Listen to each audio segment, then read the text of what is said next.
If I asked you right now what's keeping you financially stuck, you probably name something big. Rent, debt, inflation, maybe your car payment, maybe taxes. Something obvious, something heavy.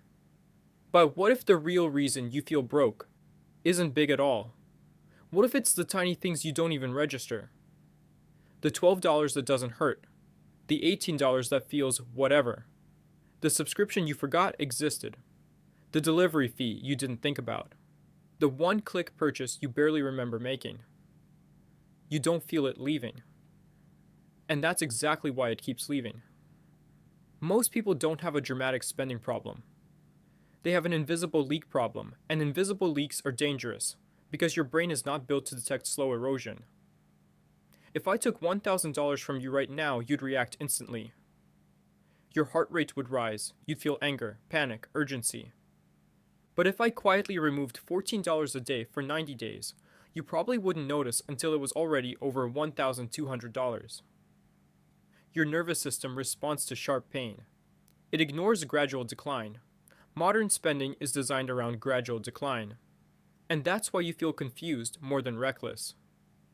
When you check your bank account mid-month, you don't think, I made a huge mistake. You think, where did it go? That confusion is the signal. Confusion means you weren't conscious during the decisions. And unconscious spending compounds faster than intentional spending ever will. Here's the deeper issue. Your brain categorizes money emotionally, not mathematically. Large purchases trigger evaluation. Small purchases trigger permission. A $1,500 vacation forces you to think. A $7 app upgrade doesn't. A car purchase requires comparison. A food delivery fee slides right through. And because those micro purchases don't feel dangerous, they don't activate your internal alarm system. Your brain says, it's small, it's fine. It never zooms out to calculate 30 days of fine. But 30 days of fine can become 12 months of stuck. Subscriptions are one of the cleanest examples of this effect. Not because subscriptions are inherently bad, but because they are frictionless. They remove the need to decide. And friction is what creates awareness. When friction disappears, attention disappears. When attention disappears, control disappears. You don't feel a $16 charge that auto-renews at 2:13 a.m. on a Tuesday. You don't emotionally experience it, but your bank account does. And if you stack 5, 8, 10 of those across platforms, you've quietly created a fixed expense category you barely remember agreeing to. And here's what's dangerous. Your brain doesn't treat subscriptions as spending. It treats them as background noise. That's how the leak forms. But subscriptions are just one layer. The deeper layer is microdopamine spending. You're not buying products as much as you're buying emotional shifts. Relief, speed, convenience, stimulation. When you're tired, stressed, bored, or overwhelmed, small purchases feel like tiny solutions. They feel harmless because the price is low. But the emotional reward is immediate. You had a long day. Delivery feels easier. You're bored. Amazon feels stimulating. You're stressed. A small treat feels deserved. None of those are irrational in isolation. But when emotional regulation becomes transactional, money becomes the coping mechanism. And coping mechanisms don't operate on logic. They operate on relief. This is why so many people who know better still struggle. Intelligence doesn't override dopamine. Awareness does. Most people never audit the emotional reason behind their purchases. They only look at totals. But totals don't change behavior. Patterns do. If you scroll through your transactions, you'll notice clustering. Late night charges, weekend spikes, post-payday spikes, stress day spikes. The money isn't random, it's emotional. And because it's emotional, it feels justified in the moment. But justification compounds too. If you've ever said, I make decent money, why do I still feel tight? This is probably your answer. It's not dramatic overspending. It's unconscious convenience spending, layered with emotional spending, layered with automation. It's the drip.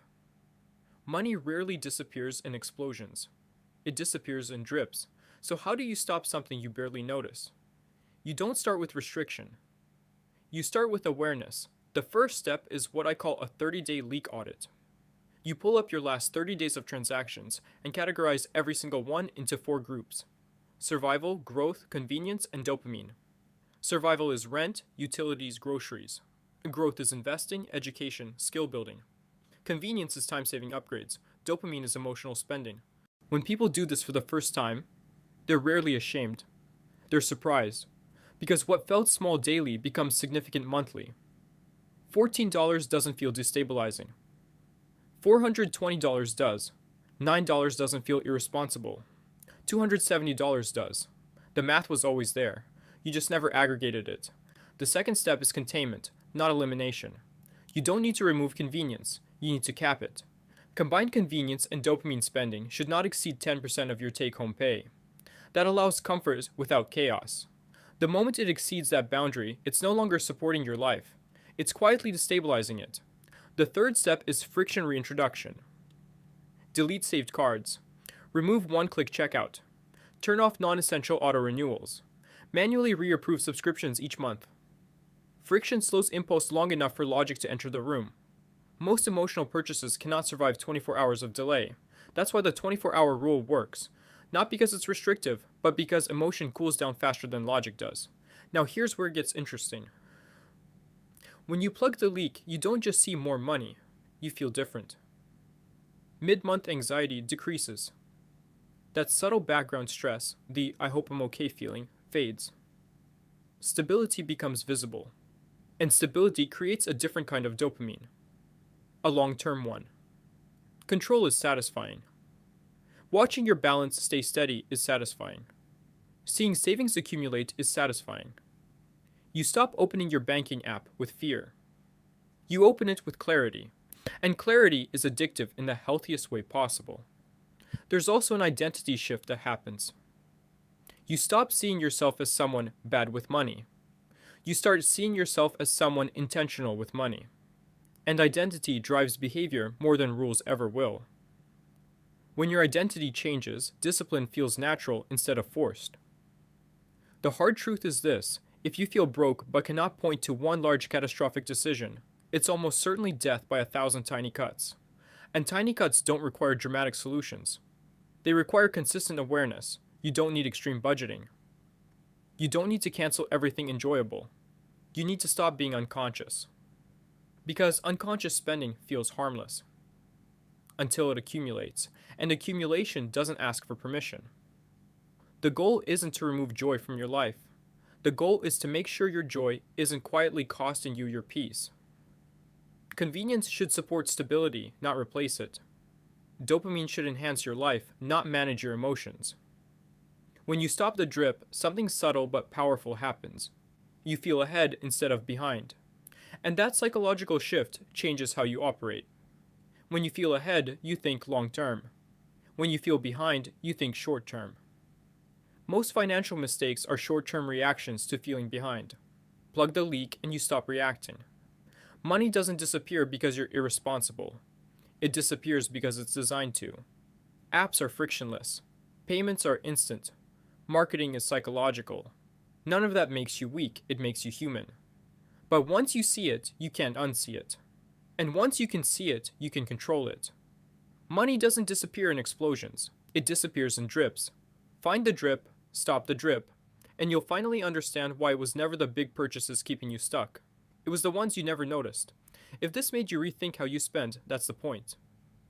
Awareness is step 1. Structure is step 2. Stability is what follows. I'm Brandon Invests, and if this video helped you understand the psychology of finance, subscribe for more.